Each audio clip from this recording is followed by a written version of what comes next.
Liz Stewart, welcome to Leadership Disrupted. Great to see you, Mark. Oh, I've been fascinated recently by everything I read, everywhere I go, every business, every consulting organisation, McKinsey even, are talking about leadership, and they're talking about how leaders need to be more agile and have to pivot to new. I'm over listening to those terms, but they're constantly talking about how leadership needs to be something different today. Is there really any value in defining this, or is it really just people can do this right or they can't? I think at the moment, the parts of organizations that are transparent and available to the rest of the world is the leadership. What we're not so clear as to what is happening, in terms of financials or restructuring or, changing aspects of the leadership. And therefore, as a result, it is a place where there's a kind of intensity of focus. I think we would all agree that it is only the leaders that can make businesses run. And they're the ones at the moment that are taking decisions. So it is an important component of the commentary at the moment by most. But what this crisis has done is really put not just the spotlight, but put leaders into the hot seat. And interestingly, when we were looking at, do you remember we did that survey, last week with the Harvard Business Review? And 95% of those that responded to that survey, which was about 1,900 people across the world, said that the leadership ability to manage through disruption is going to be absolutely vital. And as a result, you can understand that if internally individuals were looking to the leaders to be able to manage through disruption, and externally we're all looking to see what we can see is happening, leaders are really at the center of all that's going on at the moment. But that study, it's interesting to talk about data, because I'm sure there's a lot of theory out there, but data is always a good way to go as far as I'm concerned. But that data was from the end of last year. It was around November, December, and that was prior to COVID-19, which has been the biggest disruptor of all. So is it still relevant? Oh, I think it is still relevant, but I think it was slightly prophetic. I look at some of the statistics that did come out of that data. Only 15% were confident that the leadership in the organization that they were in were going to be successful leading through disruption. 61% were kind of going, we're not sure, and then 24% were worried. I can imagine that what we are going to see is that 61% in the middle separate out, with some going into the kind of, we are confident, our leaders have taken us through this disruption successfully. I would reckon about 2/3 have dropped down into the, we are more than worried. We actually now really are concerned that the leadership is not going to help this organization survive. And I was talking to a consultant last week, and we were just sharing stories about what chairs and chief execs are saying out there. And there's particularly the chairs of boards are saying, do you know something? We're going to be looking to change this leadership. They suddenly realized that the caliber of the leaders in the organization have not been sufficient to take the organization out of the crisis. Now, you can't change leadership right away. You destabilize an organization.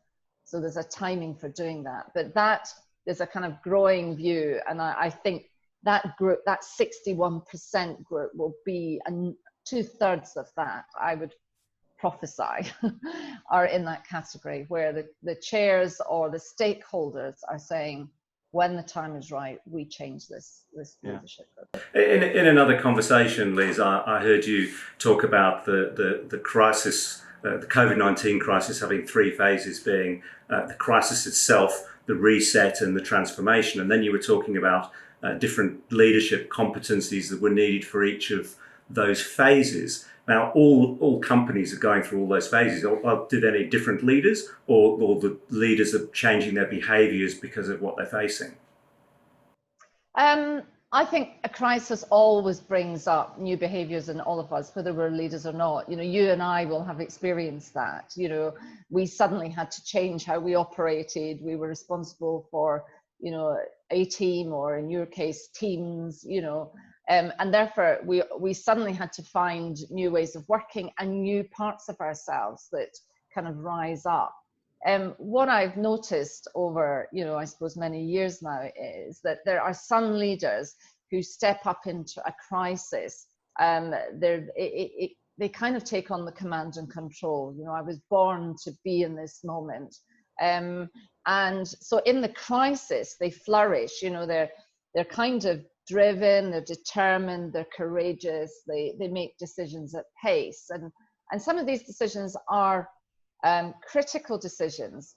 But what's really interesting is that some leaders can do that, but what they can't do is then move to the next stage, which is the reset. And then we would say there's another stage, which is transformation. So you can get good crisis leaders, but really the leaders that can manage all three stages is what I'm calling the transformational leaders. And they very quickly deal with the crisis stage.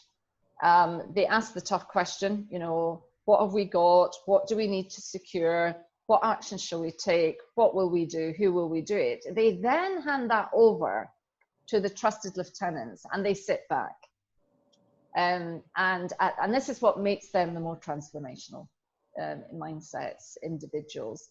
They sit back and they say, okay, right, now let's look at the world from a longer perspective, from a broader perspective. Let's look at what's happening and start to interpret where we think this is going to take us, what trends are you know, going to emerge, what convergence will happen, how do we make the most of that? And they really kind of put everything that's there to the side and say, we could start again if necessary. And that's when the transformational mindset comes in, because to do that, you have to be a game changer, you've got to be entrepreneurial, you have to be a risk taker, you know, you have to be able to bring that into this resetting period so that you set the right course. And that study we did, when we analyzed the top 15%, you know, the leaders where 15% were confident that they would deliver in times of disruption, that was the characteristics that these leaders had, which was, you know, really, I think, enlightening and very useful for chairs or chief execs, you know, looking at the chief execs, looking at themselves and looking at their teams and saying, do I have the people now that can take us out into the next stage or through the next disruption? Yeah, we know that the people who follow this channel are mostly senior executives, and I suppose they're the people who are dealing with this crisis and its various phases themselves, and they're thinking about, well, how do I need to change? How do I need to be different than I was last year?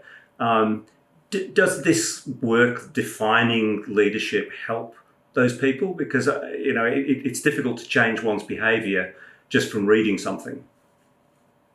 I think there have been leaders who have gone into a place of crisis and become frozen, and they're doing what they do best, but that is it.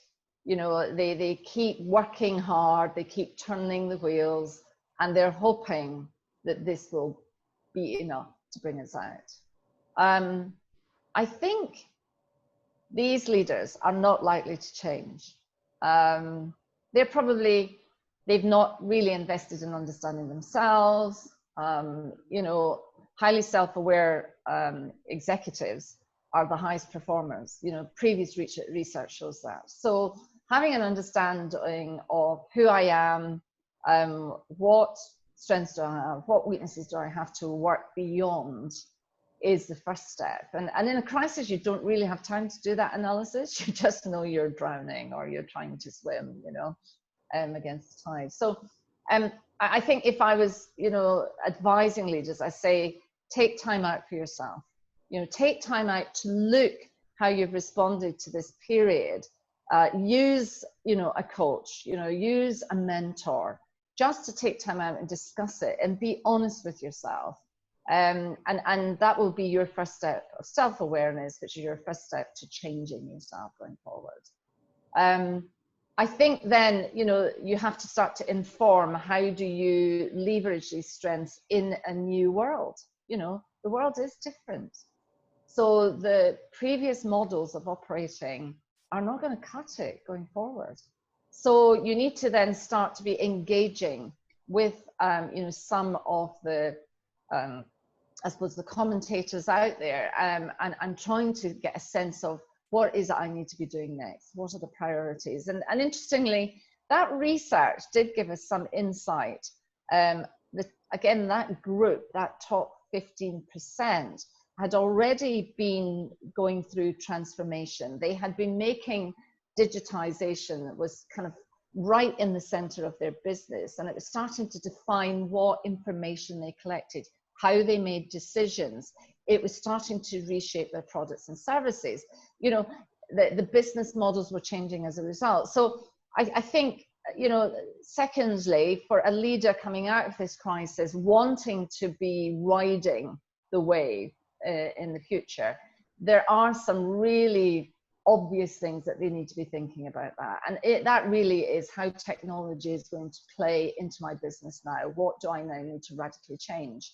And then, I think that the other thing that came out of that research was that one individual cannot be the transformation of the organization.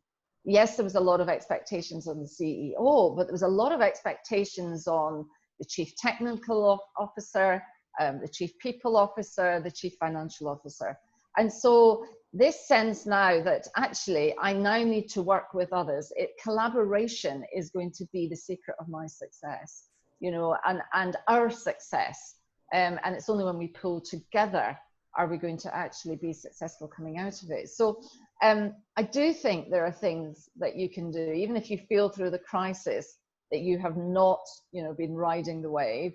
You've possibly felt at times you've been drowning, overwhelmed. There are some very clear steps now that you have to take, but you do have to have the courage to say, I need to step out. I now need to understand myself, understand what's going on in the world, and then with others, take some clear decisions as to how we're going to go forward. Liz, that's absolutely fascinating. I think many of the people watching this at least have some food for thought in terms of how they can get started and move on to the next stage. So thank you for being with me this week. It was my pleasure. Enjoy the week.